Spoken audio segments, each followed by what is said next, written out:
이제 은퇴를 했지만 우리 김연아 선수 잘 아시죠? 피겨 스케이팅 온 국민의 영웅이었고 세계 우리 스케이팅 하는 사람뿐만 아니라 모든 사람들이 사랑을 해주었던 우리 김연아 선수, 그가 이렇게 훌륭한 선수가 될 수 있었던 이야기 중에 여러 가지가 있겠지만 어릴 때부터 이 김연아 선수가 연기력이 대단하지 않습니까? 감정 몰입이 대단합니다. 그런데 어릴 때부터 아마도 연기가 뛰어난 것 같습니다. 그래서 이게 열심히 이제 운동하는 중에 코치가 어렸을 때 김연아 선수를 가르쳤던 코치가 이런 말을 했다고 합니다. 연아야, 너무 연기에 몰두하지 마라. 연기는 나중에 배워도 되니 지금은 점프 연습만 최선을 다해야 할 때다라고 하면서 어떤 겉으로 드러나는 연기력보다 가장 피겨 스케이팅에서 중점적이고 기본기인 점프 연습을 참으로 착실하게 많은 시간 할애하면서 그렇게 했다는 이야기가 있습니다. 그래서 그런 어떤 이 점프나 고난도 어떤 점프 이런 것들을 잘 소화냄을 통해서 또 나중에 또 연기 또 연습도 됨을 통해서 훌륭한 선수가 되었던 것을 보게 되면 비단 피겨 스케이팅뿐만 아니라 운동도 마찬가지고 공부도 마찬가지고 또 뭐 사업도 마찬가지고 어떤 것이든지 우리가 기본기가 잡혀 있지 않게 되다 보면 사상 누각처럼 모래 위에 지은 집처럼 언젠가는 무너질 수밖에 없는 것 아니겠습니까? 그래서 공부도 이제 기초가 잘 돼 있는 사람이 나중에 또 이제 성장할 수 있게 되고 운동도 마찬가지죠. 전에 한번 말씀드렸지만 본능적으로 어떤 동작을 취하기 위해서는 수만 번 이상의 같은 동작을 반복해야 본능적으로 그 동작이 나온다고 하지 않겠습니까? 그것이 바로 기본기죠. 군에 들어가서도 가장 먼저 하는 것이 걷는 훈련입니다. 뭐 걷지 못하는 사람은 어디 있겠습니까마는 군인처럼 걷는 훈련을 가장 먼저 합니다. 이 걸음마부터 배우는 것이죠. 왜요? 군인의 가장 기본적인 것이 자세이기 때문에 자세 먼저 배우는 것이 굉장히 중요합니다. 군대 가서 바로 뭐 사격하고 뭐 그런 것 아닙니다. 그렇죠? 신앙생활에도 여러분 마찬가지입니다. 신앙생활에서도 기본기라는 것이 있습니다. 물론 신앙생활을 오래 하게 되면 천천히 닦아지고 훈련되어지는 부분도 있지만 정말 우리가 처음부터 좋은 신앙생활 그리고 또 하나님 앞에서 헌신된 신앙생활을 감당하기 위해서 정말 신앙에도 기본기가 있다는 것을 우리가 알 필요가 있는 것이죠. 본문에 등장하는 여러 사람이 나옵니다. 물론 뭐 예수님이 오늘 등장하고 마르다가 등장하고 마리아가 등장하고 이후에 읽진 않았지만 가룟 유다라는 사람이 이제 등장하게 됩니다. 여기 특별히 오늘 주인공 마리아를 통해서 신앙의 기본적인 것은 어디에서부터 오는 것인가? 그리고 그 가룟 유다, 마르다, 마리아 이 세 사람 중에서 가장 주의 마음에 합당하게 했고 향유 옥합을 깨는 아주 파격적인 행동을 하게 됐던 원동력이 도대체 어디에서 왔는가를 오늘 본문 말씀을 통해서 한번 보고자 합니다. 예수님께서 이제 마르다와 마리아, 나사로는 특별히 친하게 지냈던 정말 형제처럼 지냈던 그런 가족들입니다. 그래서 오면서 가면서 나사로의 집에서 쉬었다 가시기도 하고 식사를 대접받기도 하시고 참으로 좋은 관계를 잘 유지했던 이 가정이 바로 나사로의 가정이죠. 오늘도 예수님께서 나사로의 가정에 쉬려고 또 식사 아마 초대를 받은 것 같습니다. 잔치를 벌였다고 하니까. 그래서 예수님이 초대받아서 왔습니다. 그럴 때 마르다는 열심히 일을 하고 있었고 또 나사로는 많은 앉은 사람들 중에 끼어서 앉아 있었다. 그런데 그러다가 어느 시점에선가 마리아가 가더니 향유 옥합이라고 하는 가장 자기 자신이 가지고 있는 최고의 선물, 가치 있는 걸 가지고 예수님의 발에 부으면서 그리고 그 부은 향유 때문에 온 집안에 아주 향기로운 냄새가 가득 찼다. 그것을 보고 이후에는 가룟 유다가 야 저걸 팔아가지고 가난한 사람들에게 나누어주면 훨씬 더 좋은 평가를 받고 그거 가지고 한 사람이 쓰는 게 아니라 수백 명이 또 나누어서 쓸 수도 있을 텐데 참 지혜롭지 못하게 향유옥합을 썼다라고 비판하는 내용이 나오지만 예수님께서는 이 여자의 행동이 바로 나의 장례를 준비하는 것이고 누가 먹으면 되게 되면 좋은 일을 했기 때문에 복음이 전파되는 곳마다 이 여자가 했던 일을 함께 증거가 되어질 것이다 라고 예수님 말씀하시는 거 볼 수 있습니다. 보통은 이 구절을 설교를 하거나 해석을 할 때 헌신에 대해서 이야기를 많이 합니다. 그래서 여러분 우리가 하나님 앞에 헌신할 때에 300데나리온이라고 하는 이 엄청난 액수, 수천만 원의 가치가 들어가 있는 이 엄청난 향유의 이 가치를 하나님 앞에 다 깨서 한 번에 헌신할 수 있는 이런 말씀이나 이런 설교 우리 지금까지 많이 들어봤습니다. 그런데 여러분, 헌신과 이 향유 옥합을 깨기 이전에 도대체 마리아는 어느 순간부터 이 향유 옥합을 깰 수 있는 힘을 가지고 있었는가? 그런 어떤 원동력이 무엇인가? 갑자기 즉흥적으로 한 것인가? 라고 하는 것을 우리가 한번 생각해 볼 필요가 있다는 것이죠. 오빠인 나사로 죽었다가 살아났기 때문에 감사해서 한 번에 팍 깨서 주님께 장례를 준비하고 드릴 수 있었을까요?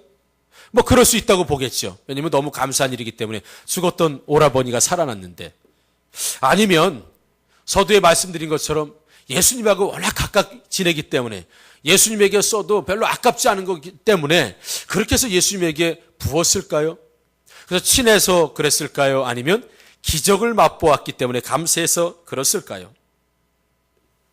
2절을 보게 되면, 본문 2절을 보게 되면 거기서 예수를 위하여 잔치할세 마르다는 일을 하고 나사로는 예수와 함께 앉은 자 중에 있더라 라는 말씀을 보게 되면 두 사람이 나옵니다. 하나는 나사로는 예수와 함께 앉은 사람 중에 끼어 앉아 있고, 그리고 마르다는 일을 하고 있었다라고 되어 있는데, 마리아에 대해서는 지금 무엇을 하고 있었는지에 대해서 잘 성경은 우리에게 정보를 제공해 주지 않고 있습니다. 그러나 동일한 어떤 병행 구절은 아니지만 그 이전에 있었던 일을 누가복음 우리 10장에 보게 되면, 누가복음 10장 보게 되면 예수님이 또 이 마리아의 집에, 나사로의 집에 올 때에 동일한 똑같은 일이 있었습니다. 마르다가 열심히 일을 하고 준비하는데 그때 마리아는 예수님의 발치에 앉아서 예수님의 말씀을 잘 들었다고 했습니다.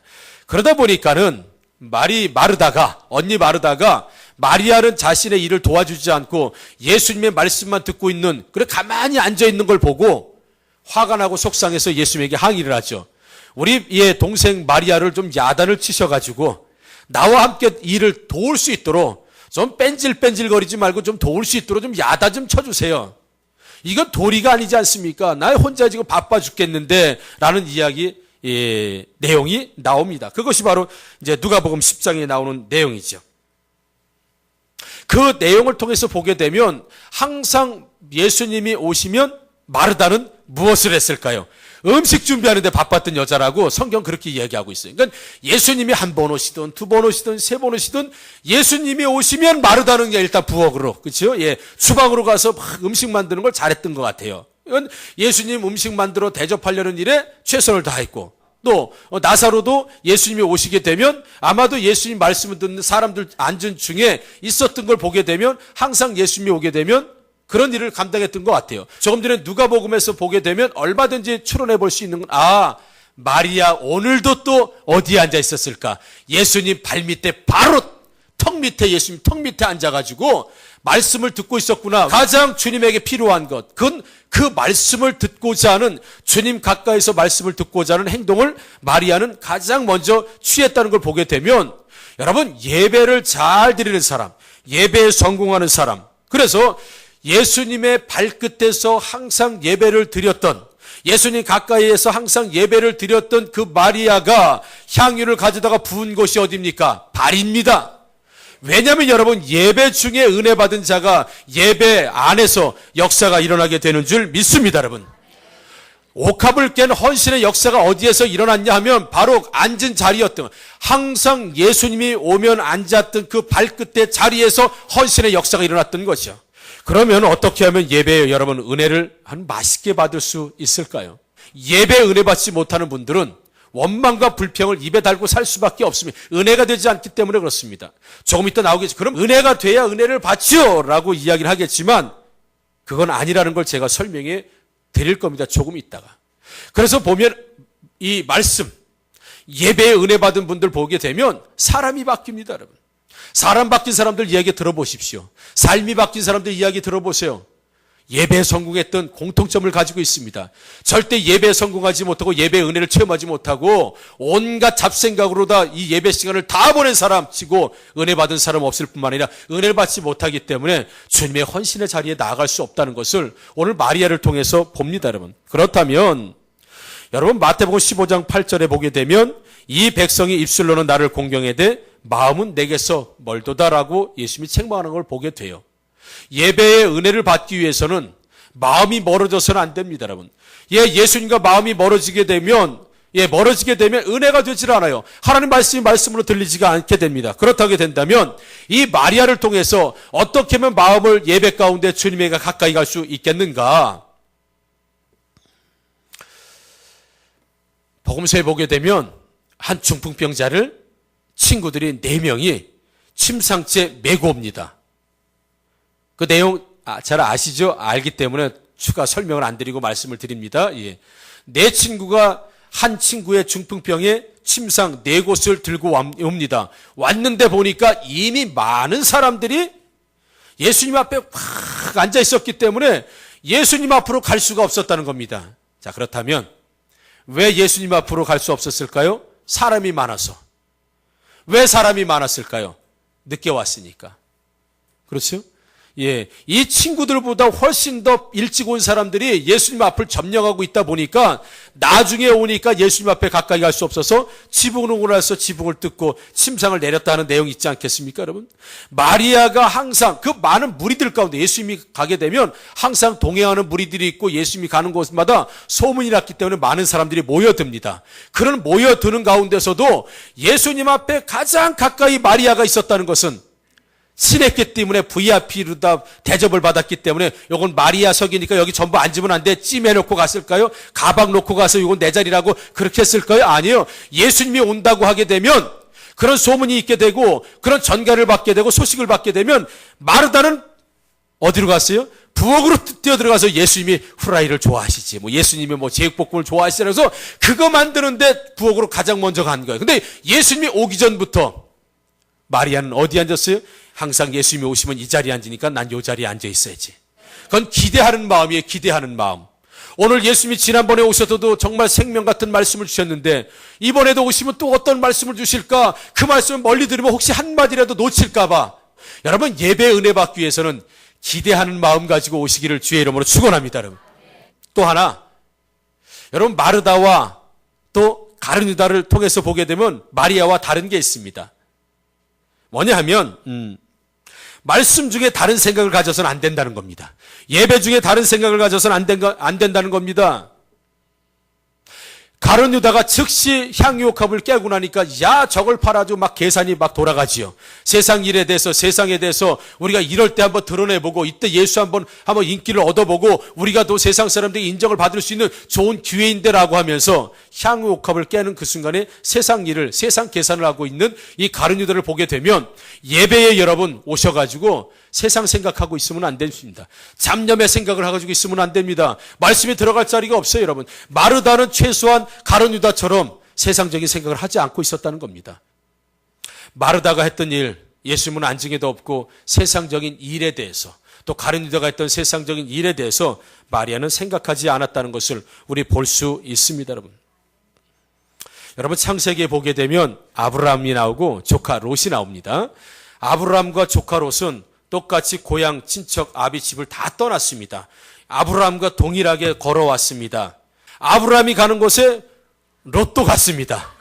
롯이 가는 곳에 아브라함도 갔는 거죠. 그러니까 늘 아브라함과 롯은 함께 갔습니다, 여러분. 그런데 아브라함과 롯이 다른 것이 있다고 한다면 아브라함은 장소를 옮길 때마다 거주할 때마다 뭐라고 창세기 얘기했냐면 제단을 쌓고 여호와의 이름을 불렀더라. 할렐루야. 아브라함은 가는 곳마다 제단을 쌓고 여호와의 이름을 불렀다고 했습니다. 그게 뭐 했다는 얘기입니까? 예배 드렸다는 얘기입니다. 예배. 그러나 롯은 어디 한 곳도 제단을 쌓고 여호와의 이름을 불렀다고 나오는 것이 없습니다. 똑같은 장소에서 같이 살았어요. 똑같은 목축업을 했습니다.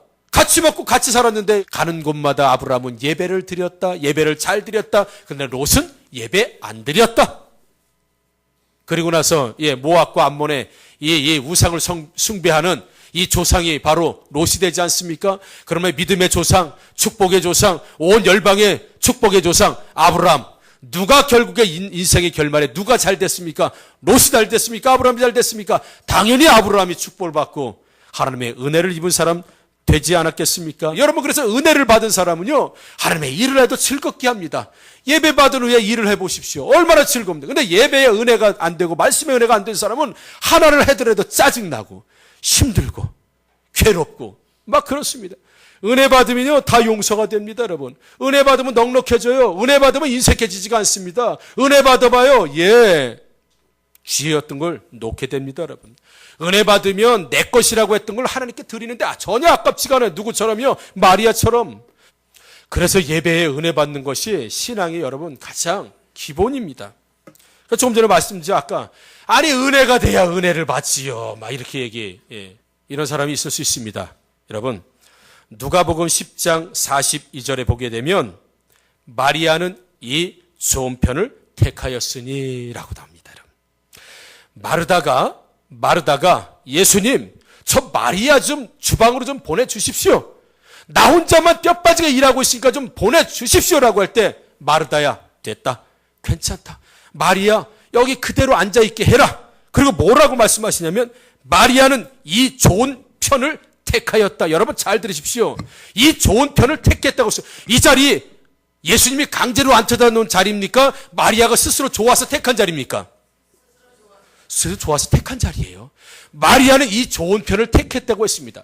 마리아도 얼마든지 주방에 갈 수도 있었고, 마리아도 다른 곳에 갈 수도 있었고, 마리아가 아니야 예수님 안 만날 수도 있었어요. 그런데 이 좋은 자리를 택했다. 근데 마르다는 어디를 택했어요? 주방을 택한 겁니다. 다른 그들은 어디를 택했어요? 세상의 생각을 택한 겁니다. 우리도 우리도 좋은 것을 선택할 수 있어요. 그래서 아니 은혜가 돼야 은혜를 받죠라고 하는 것이 아니라 내가 은혜를 받는 쪽을 선택하면 은혜가 될 줄 믿습니다, 여러분. 여러분, 은혜를 선택하시는 여러분들 되길 주의 이름으로 축원합니다. 사람을 보지 말고 환경을 보지 말고 예배 중에 임재하시는 주님을 바라보고 은혜가 되기를 선택하는. 그래서 결론적으로 말씀드리면 여러분, 누가 헌신할 수 있느냐? 누가 주를 위해서 헌신할 수 있느냐? 예배에 은혜 받은 자다. 말씀에 은혜 받은 자. 할 수 있다면 은혜가 되는 걸 선택하시고 용서가 되는 걸 선택하시고 함께하는 걸 선택해야지 나쁜 걸 선택하지 마시라는 거예요. 여러분, 주방도 아름다운 거지만 주님은 주방을 좋은 것이라고 얘기하지 않았습니다. 뭘 얘기했어요? 예수님이 원하시는 걸 선택한 마리아를 통해서 넌 좋은 편을 선택했구나. 최고다라고 말씀하셔요. 다시 한번 여러분, 예배 오실 때마다 예배 가운데 하나님 주시는 은혜를 충만히 받으셔서 향유 옥합을 깰 수 있는 은혜가 충만히 헌신의 자리까지 나아가시는 저와 여러분들 되기를 다시 한번 주의 이름으로 축원합니다. 아멘. 기도하겠습니다.